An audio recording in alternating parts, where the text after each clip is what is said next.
Guys, welcome to my new blog. બધાને જય શ્રી કૃષ્ણ, જય શ્રી મહાકાલ. નવા બ્લોગમાં બધા સ્વાગત છે. તો જુઓ, અત્યારે સવારમાં મોગરાન ફૂલ વીણવા આવી ગયા છીએ. મસ્ત મજાના મોગરાન ફૂલ ખીલ્યા છે. ચલો મોગરાન ફૂલ વીણી લઈએ. તો ગાઈઝ, જ્યારે એક જ વરસાદ આવે ને ત્યારે અમારા મોગરાન ફૂલ ખીલે. વરસમાં એક જ વાર ફૂલ આવે છે આ મોગરાના. તો ચાલો ભગવાનના માતાજી માટે આપણે વીણી લઈએ મોગરાના ફૂલ. તો પહેલી વાર વીણ્યા છે, આટલા જ નીકળ્યા. જુઓ, તો એક જ વરસાદ પડ્યો ને જાંબુ જેવા મસ્ત પાકી ગયા છે. જાંબુ સિઝન આવી ગઈ. હવે વસ્તી બહુ ચાલશે અહીંયા ખાવા અમારા વાડામાં. અત્યારે પાણી બાણી હાલ દઈએ છોડના. અને અહીંયા મીઠા લીમડાના છોડ જોવા છે, એટલા બધા ઉગી ગયા છે. એક મોટો મીઠો લીમડો છે, એરું જાડું થળ. એના બી ખરી ખરીને ચારેકોર મીઠા લીમડા થઈ ગયા છે. પછી એક ઉપર જાંબુ બધા પાકી ગયા છે. ફર્સ્ટ જાંબુ, પહેલું જાંબુ. છોડને પાણી બાણી હાલ દઈએ. મૂકજો અંદર. એ બેનનો ફોન આવ્યો છે. હેલો, કેમ છો? મજામાં? અને ક્યારે આવવાનું? એવું છે? આ મેં તને બહુ મિસ કરે છે. એના ને ભણવામાં બહુ ટાઈમ જાય છે. અત્યારે હવે ટ્યુશન ને બધું ચાલુ થઈ ગયું એટલે આખો દિવસ સ્ટડી કરતા હોય છે ભાઈ. તો ચાલો તાર મેં તો અત્યારે ધ્રુવીને ફોન આવ્યો તો વાતો કરી દેસ. અને આપણે વહી રહીને ઝઘડવાનું યાર ફોનમાં. હજુ 2 દાડ પછી આવવાના, પછી રિયાલિટી શો ચાલુ થશે. તો મેં એના પપ્પા જોબ ઉપર જઈશ, તૈયાર થઈશ. અને આપણે ટિફિન પર લઈએ. ટિફિન પેક થઈ ગયું. જય શ્રી કૃષ્ણ. જય શ્રી કૃષ્ણ, જય શ્રી મહાકાલ. હજુ અમની ભાઈની તો વાતો ચાલુ છે. અને આપણે તો રસોઈ થઈ ગઈ ને, હવે જઈએ કરીએ લેવા. મને લઈ જજો જોડે.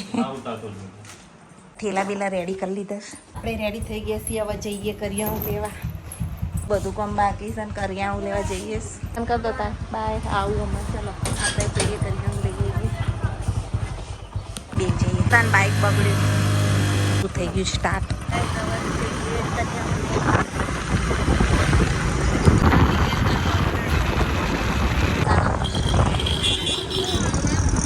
કેરીની સિઝન આવી ગઈ. જોવા જોવા કેરીઓ છે. અને મેન એરિયા ફુવારા એરિયા.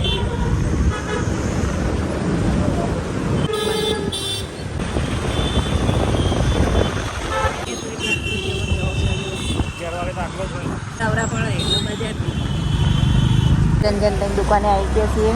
તમે એના પપ્પા જાય જોબ ઉપર. જોબ ઉપર હવે કરિયાણું લઈને રિક્ષામાં જતી રહે. હવે શોધવા અહીંયા ઊભા રહ્યા છીએ. રિક્ષા મળે એટલે પછી જઈએ આપણે કરિયાણું લઈને. એટલે કરિયાણું લઈને તેલનો ડબ્બો ને બધું. અને હવે જઈએ ઘેર. પવન છે એટલે ગરમી જ લાગશે. દેખો અમારા મહેસાણા કરિયાણું લઈને હવે ઘેર જઈને બધું કામ વામ બતાવવાનું છે. એટલું ધ્યાન જો અહીંયા બધી દુકાનો લારીઓ બધું ઊભું રહે છે અહીંયા. અને આપણું પિઝા, રાતના પિઝા લાવી લેવા. જેણે જેણે જોયું હોય કમેન્ટમાં કહેજો. કમેન્ટ કરજો કે કોણે કોણે જોયું છે. અત્યારે કરી આવું નહીં તો લેવતા જવું પડત મેર માટે. આ ફુવારા એરિયા ગોપીનાળું મહેસાણાનું બ્લોગ બનાવ્યો છે. કારણ કે ટાઈમ જ નહોતો. આજે તો આપણે બ્લોગ બનાવીશું. 2 દિવસે બ્લોગ બનાવ્યો છે.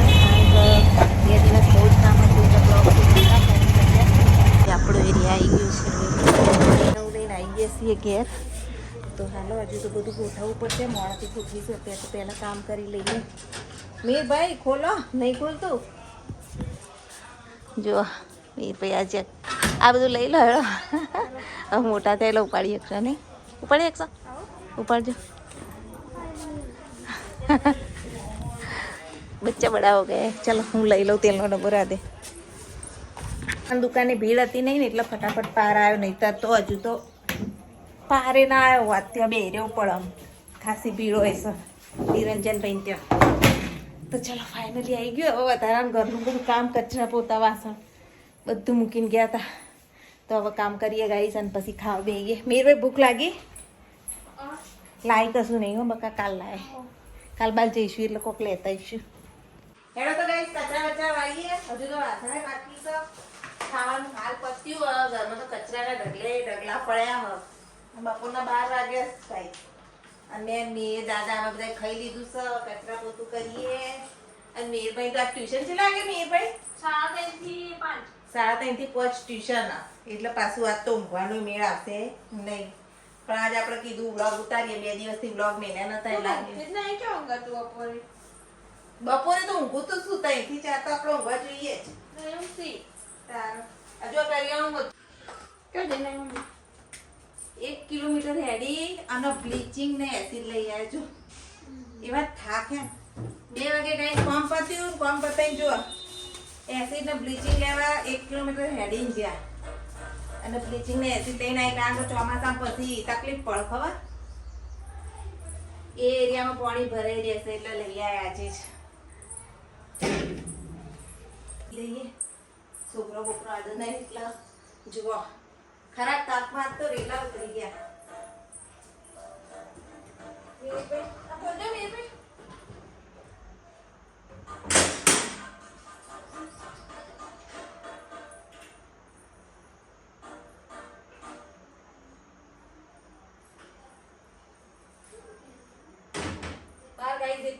એટલી ગરમી ના તો તાપ જુઓ. તો રોટલી કરતા દમ નીકળી ગયો અને અત્યારે ગરમીમાં શેકાઈ ના બરોબર ના હેડતા હેડતા એ પાછા આમ રખડી રખડીને કાળા મેસ થઈ ગયા છીએ. અને હવે પાછા કપડાં લેવા જઈશું ગામ. કપડાં સુકાઈ ગયા. હવે ધોબીઘાટ ઓછો થયો છે. લગ્નનો બધો ધોબીઘાટ ધોવાઈ ગયો. ભાઈને ટ્યુશન જવાનું 3 વાગે એટલે એ પાછી તૈયારીઓ ચાલુ કરીએ. અને મેરભાઈને ટ્યુશન મૂકી પછી થોડો આરામ કરશું. गाइस આપણે शॉर्ट वीडियो बनाना चालू कर દીધું છે. तो 1-2 शॉर्ट्स हो जाए क्या. चलिए तो शॉर्ट्स वीडियो देखो. स्टैंड બેન રેડી કરી દીધું છે. શોર્ટ્સ ઉતારીએ ને પછી આરામ કરીશું શાંતિથી. 3:30 વાગે આરામ કરવાનું, 4:30 ઉઠી જવાનું. તો 3:30 થયા ને 3:30 વાગે શોર્ટ વિડીયો બનાવીને હવે હું નવરી થઈશું ને હવે આપણે આરામ કરીએ. મીરભાઈને ટ્યુશન જવાનો ટાઈમ બપોરના 3:30 થઈ ગયો. મીરભાઈ જાય પછી આપણે આરામ કરીએ થોડી વાર. તો ગાઈઝ મીરભાઈ જાય છે ટ્યુશન. ખરાબ બપોર ને મીરભાઈ 3:30 વાગ્યાનો ટાઈમ સિગારેટ છૂટવાનું કેટલા 5 વાગે છૂટશી. હવે જો તાર ટ્યુશન અને અમે ઉઈ જઈએ. નહીં મૂકા આઈને પછી મને ઉઠાડવાની ચા મૂકીને. જય શ્રી કૃષ્ણ. સો ગાઈસ અગરબત્તી તો કરી દીધી ને જોઈએ મમ્મી શું કરો. મમ્મી કરી બરાબર. જો આખા મહિના કરિયાણું તમારે બદામ કાજુ દ્રાક્ષ ગોળ તો દેશી જ લાવવાનો. પાછું જુઓ जादू का पिटार अंदर से निकलता ही जा रहा है. આખા મહિના લાવ્યા હોય તો આપણે હળી મળીને 4 જણા છીએ.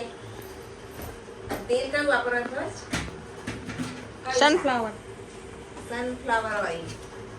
તો હવે જોઈ લઈએ હેડો બધું. હમણાં હોત પેલા એમ જઈને આવ્યા ને આપણા લગ્નમાં. क्या લગ્નોમાં 1 મહિનો કરિયાણું જ લાવ્યા ને. આ મહિનો જો હવે ખોટની ચા મળશે. પાંચ થઈ ગઈ ગાઈસ. અને હું આટલા લેસન કરવા બેઠો તો થોડું ટ્યુશન મેં આપ્યું હતું. ચોપડામાં લખી રાખો બધું. કાં તો બધું એ કરવું પડે ને, હિસાબ નહીં કરવાનો. આપણે પપ્પાને તો મેસેજ આવી ગયો મારું ખાવાનું ના બનાવતી એટલે હવે ખાવાવાળા હું મિહિર ને દાદા. તો ચલો તો આ ડાયરીનો હિસાબ બિસાબ થઈ ગયો. હવે આપણે રસોઈ બાજુ વળીએ અને રસોઈ કરીએ. તો ગાઈસ આજ તો ઇન્સ્ટાગ્રામમાં બહુ જ કમેન્ટો આવી કે બ્લોગ આવતા કેમ નહીં 2 દિવસથી. તો અમે લોકો અત્યારે 1 મહિનો ગામડે ફરીને આવ્યા ને તો બહુ જ કામ પેન્ડિંગ હતું ઘરનું.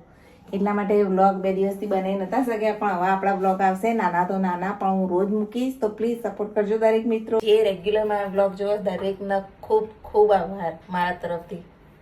મીરભાઈને તો સ્ટડી ચાલુ થઈ ગઈ છે 10મું. તો જુઓ લેસને આવી ગયું અને લેસન કરી રહ્યા છે ને. આપણે અહીંયા જુઓ ચણિયા ચોળીઓ આ બધી ધ્રુવીન મેરેજનું જે કલેક્શન હતું ને બધું પહેરવા કામ આવી ગયું. હવે વાળીને ઠેકાણે મૂકીએ બધું.